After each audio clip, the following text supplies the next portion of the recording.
我有说让你们走吗？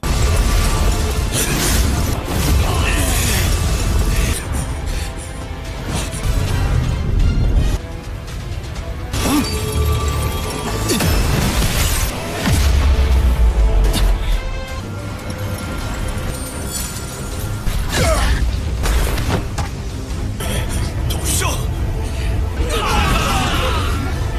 风雷阁并未过多参与。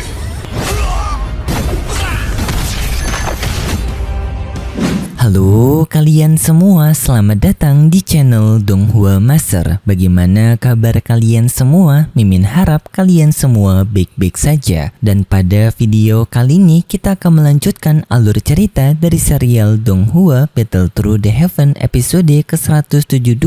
Dan sebelum kita masuk ke cerita terbaru, mari kita sedikit mengingat cerita sebelumnya, yang dimana pada cerita sebelumnya Pavilion Bintang Jatuh mendapatkan serangan besar-besaran dari aliansi Sungai Mendalam dan juga Aula Jiwa yang dipimpin oleh 3 banseng, yaitu Tiaming, Guiyou, yang membuat kekuatan tersebut dapat menindas Pavilion Bintang Jatuh dengan sangat mudah, yang hanya Pavilion Bintang Jatuh mengandalkan 1 banseng, yaitu Guru Yalou, yang pada akhirnya Guru Yalou juga tumbang pada pertempuran, yang menandakan Pavilion Bintang Jatuh akan segera runtuh. Tetapi di saat itu tiba-tiba saja adanya kemunculan kekuatan api raksasa yang berada di ranah Doseng, yang ternyata itu berasal dari Shoyan yang telah berhasil menerobos ranah Doseng, dan itu merupakan inti cerita pada cerita sebelumnya. Kalau gitu pun sekarang langsung saja kita masuk ke bagian cerita terbaru. Cerita ini berlanjut dengan kemunculan Shoyan yang telah berada di hadapan dari Guiyou dan juga para rombongannya.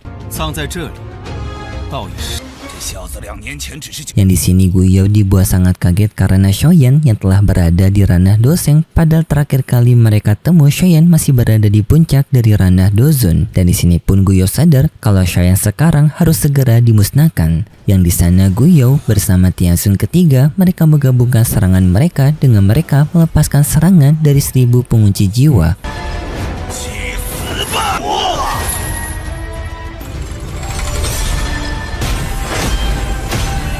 Yang mereka mencoba untuk menekan Shoyan, yang secara bersamaan juga mereka menyuruh kepada Tiaming untuk melakukan serangan kepada Shoyan. Di sana pun Tiaming melepaskan serangan yang berupa ia mengeluarkan banyak spirit pada tubuhnya dan melesat ke arah Shoyan.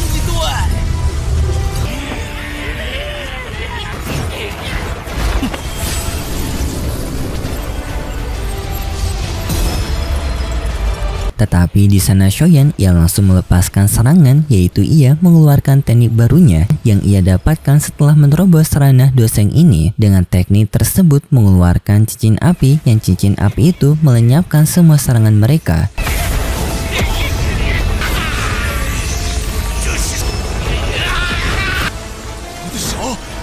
Yang bahkan sampai membuat tubuh Tiaming mengalami korosi yang secara perlahan mulai menghilang. Di sana Shoyan memberitahu kalau teknik baru ini ia namakan sebagai reinkarnasi amarah Buddha. Tiaming yang telah berada di kondisi sekarat yang meminta bantuan kepada Guiyou dan juga Tianxun ketiga untuk menolongnya. Tetapi Guiyou dan juga Tianxun ketiga mereka sudah tidak berani untuk melawan Shoyan. Guiyou hanya menjawab Aula Jiwa akan membalas kematian dari Tiaming. Yang setelahnya Guiyou bersama Tianxun ketiga mencoba untuk melarikan diri, dan Tiaming menjadi sangat kesal karena dirinya merasa telah dikhianati oleh kedua orang tersebut. Setelahnya Tiaming mencoba untuk melakukan negosiasi kepada Shoyan, yaitu ingin mendapatkan penerimaan maaf, dan juga Tiaming berjanji aliansi dari Sungai Mendalam akan mau tunduk kepada Pavilion Bintang Jatuh. Tetapi Shoyan hanya menjawab dengan satu kata, yaitu dengan menyebut kata terlambat, yang seketika membuat Tiaming sadar kalau dirinya sudah tidak memiliki harapan untuk melanjutkan kehidupannya. Yang langsung pun Tiaming memutuskan jika ia tewas maka ia ingin membawa Shoyan bersamanya dengan ia melakukan peledakan diri. Hal itu pun membuat Feng Zhuzi merasa khawatir karena ledakan dari ranah banseng yang sangat dahsyat. Yang langsung pun Feng Zhuzi mencoba untuk membuat formasi perlindungan, yang secara bersamaan juga Guiyou bersama Tianxun ketiga mereka juga membuat formasi perlindungan untuk mempertahankan hidup mereka dari ledakan Tiaming.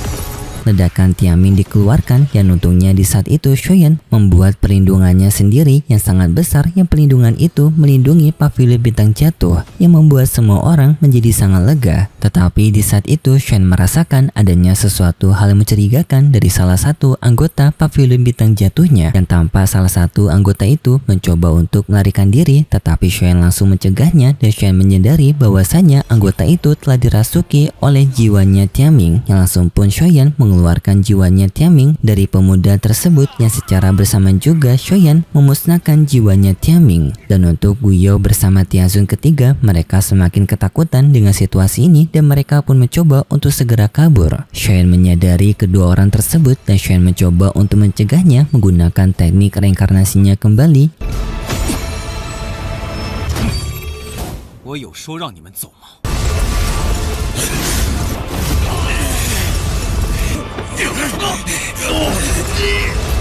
Yang serangan itu melaju ke arah Guiyou, tetapi di sana Guiyou langsung menggunakan tubuh dari Tianzun ketiga sebagai tameng untuk melindungi dirinya sendiri, yang hal itu berhasil membuat Guiyou selamat, tetapi Tianzun ketiga ia tewas. Dan di saat itu tiba-tiba saja adanya sebuah tangan besar yang meraih Guiyou.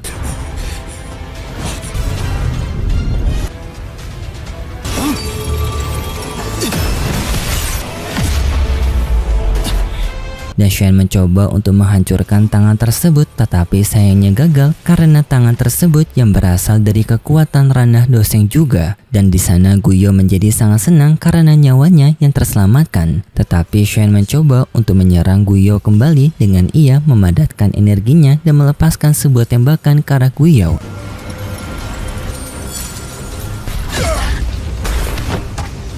Yang serangan itu berhasil mengenai Guiyou, dan hal itu seketika membuat tangan besar itu menjadi marah kepada Shoyan, menganggap Shoyan telah sombong di hadapan dirinya, yang langsung pun tangan raksasa lainnya muncul untuk menyerang Shoyan. Shoyan pun mencoba untuk menahan serangan tersebut, yang sambil suara dibalik dari tangan tersebut meremehkan Shoyan.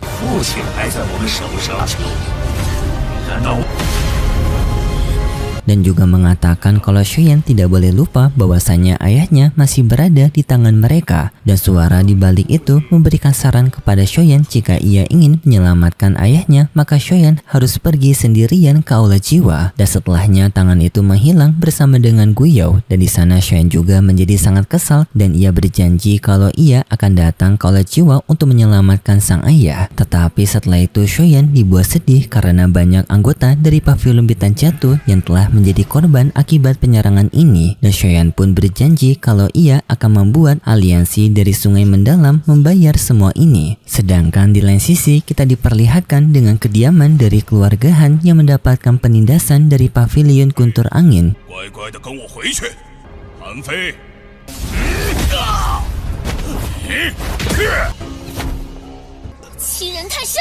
Di bawah tekanan dari penetua Feng Lei, yang di sana penetua Feng Lei menyerang keluarga Han untuk mengambil para anggota keluarga Han agar mereka bisa memanfaatkan keluarga Han untuk menjadi bahan ancaman kepada Shoyan agar Shoyan tidak bisa bertindak semena-mena kepada pavilion guntur angin mereka. Dan setelahnya pun pavilion guntur angin mereka membawa para anggota keluarga Han yang telah mereka tangkap ke pavilion guntur angin mereka. Tetapi setelah mereka sampai di sana, penetua Feng Lei ia dibuat sangat kaget karena adanya penetua dari pavilion guntur angin mereka telah mendapatkan serangan dari pihak luar. Feng Lei pun dengan segera menyuruh kepada pihak tersebut untuk segera keluar, dan ternyata pihak itu berasal dari pavilion bintang jatuh yang sekaligus dipimpin langsung oleh Shoyan, yang di sana Shoyan menggunakan tekanannya langsung menewaskan banyak para anggota bawahan dari penetua Feng Lei.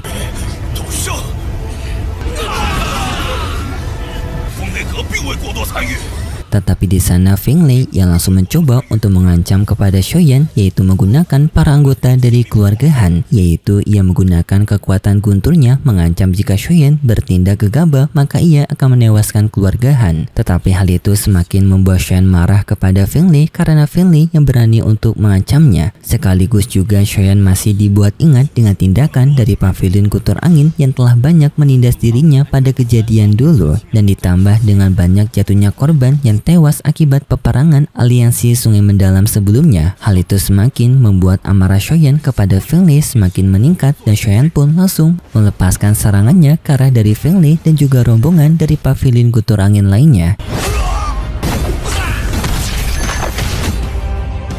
Dan setelahnya juga Shoyan menangkap Fetian dan juga mengungkapkan rasa kesalnya kepada Fetian yang masih ada. Dan setelahnya Shoyan langsung menewaskan Fetian. Dan sekarang pun hanya tersisa Feng Lei. Shoyan mengancam kepada Feng Lei bahwasanya pada hari ini Feng Lei akan membayar semua penindasan yang telah ia lakukan kepada Pavilion Bintang Jatuh. Tetapi Feng Lei mengancam kepada Shoyan bahwasanya Pavilion Guntur Anginnya memiliki hubungan yang erat dengan klan Phoenix kuno, yang jika dirinya ditewaskan oleh Shoyan maka klan Phoenix kuno tidak akan tinggal diam dan akan memusuhi Shoyan. Shoyan tidak merasa terancam dan juga tidak merasa keberatan dengan hal itu, dan Shoyan pun bersiap untuk menewaskan Feng Lei. Tetapi di saat itu Feng Lei kembali mengancam Shoyan dengan cara lainnya, yaitu dengan ia memberitahu kepada Shoyan bahwasanya ia telah menaruh segel petir kepada keluarga Han yang bisa membuat dirinya menewaskan anggota keluarga Han dengan hanya satu kali jupitan saja kepada segel gunturnya, maka keluarga Han tubuhnya akan langsung meledak. Tetapi baru saja mengancam hal tersebut, tiba-tiba saja tubuh Feng Lei yang langsung terkorupsi akibat kekuatan Shoyan yang tanpa diketahui oleh Feng Lei. Shoyan telah menyerang Feng Lei duluan, yang membuat tubuhnya Feng Lei pun lenyap seketika tanpa sempat mengaktifkan segel gunturnya kepada keluarga Han. Kedua wanita cantik dari keluarga Han yang Mimin lupa namanya siapa, tetapi singkat Mimin ada salah satu yang bernama Han Sue. Tetapi intinya kedua wanita dari keluarga Han sangat berterima kasih kepada Shoyan karena Shoyan yang telah menyelamatkan keluarga Han. Tetapi Shoyan secara bersamaan juga meminta maaf kepada mereka karena kedatangan Shoyan yang cukup terlambat. Di sana juga Shoyan menyerahkan pil pemulihan kepada mereka untuk bisa memulihkan anggota keluarga Han yang telah mendapatkan serangan dari Pavilion Guntur Angin. Yang tak lama kemudian ketua keluarga Han muncul untuk menyambut kedatangan Shoyan, dan di sana mereka juga melihat runtuhnya dari Pavilion Guntur Angin, yang hal itu pun membuat tidak adanya petinggi kekuatan yang memimpin wilayah utara. Tetapi di sana Shoyan memberikan tawaran kepada keluarga Han untuk menggantikan Pavilion Guntur Angin menjadi pemimpin wilayah utara, yang Pavilion Bintang Jatuh akan mendukung keluarga Han untuk menjadi pemimpin wilayah utara. Hal itu pun diterima dengan senang oleh ketua Han, dan juga keluarga Han akan menganggap hal ini sebagai hutang budi mereka kepada Shoyan. Tetapi Shoyan menenangkan kepada mereka dan meminta kepada mereka untuk bersikap bersantai saja. Dan setelahnya Shoyan pun berniat untuk melanjutkan targetnya, yaitu kepada lembah sungai mendalam dan juga lembah sungai es. Tetapi sayangnya setelah itu cerita bersambung, dan berikut cerita selanjutnya di minggu depan besok. Pada cerita selanjutnya kita diperlihatkan dengan Shoyan yang membentuk aliansi dari Pavilion Bintang Jatuh dengan mereka merekrut lembah api pembakaran, yang di sana Shoyan bertemu dengan penetua leluhur dari lembah api pembakaran yang berada di ranah Banseng dan menerima tawaran Shoyan. Dan setelahnya juga mereka pergi ke Sekte Bunga untuk merekrut Sekte Bunga, yang di sana mereka juga bertemu dengan penetua leluhur dari Sekte Bunga yang berada di ranah Banseng, yang singkatnya berkat hubungan antara Guru Yellow dan juga penetua leluhur itu serta hubungan Shoyan bersama dengan Yuyun membuat Sekte Bunga juga mau untuk ikut aliansi dengan Pavilion Bintang Jatuh. Dan setelahnya mereka pun merekrut Menarapil, yang di sana pun akan adanya reunian antara Guru Yellow dan juga para penetua Menarapil, terutama 3 perwakilan penetua tinggi dari Menarapil, yaitu Suan Kongzi, Suan Li, dan juga Tian Lezi. Tetapi masalahnya karena Menarapil tidak adanya pemimpin tunggal, mereka mau untuk memutuskan beraliansi dengan Pavilion Bintang Jatuh, mereka harus melakukan pemungutan suara. Dan masalahnya ada penetua yang diduga tidak akan mau untuk menerima aliansi ini, yang bernama Tuan Huo, karena ia yang tidak suka kepada Guru Yellow. Jadinya nanti akan sedikit adanya kompetisi di antara mereka untuk bisa membuat Menarapil mau beraliansi dengan Pavilion Bintang Jatuh. Dan itu cerita yang akan kita lihat nanti untuk episode selanjutnya di minggu depan besok. Dan seperti biasa Mimin mengingatkan kalau cerita ini merupakan dongeng fiksi yang hanya bertujuan sebagai penghibur saja yang berasal dari karangan novel. Terima kasih buat kalian semua yang sudah menonton video ini sampai akhir. Jika kalian suka dengan video kali ini, bisa beri like serta subscribe, dan sampai jumpa di video selanjutnya. See ya!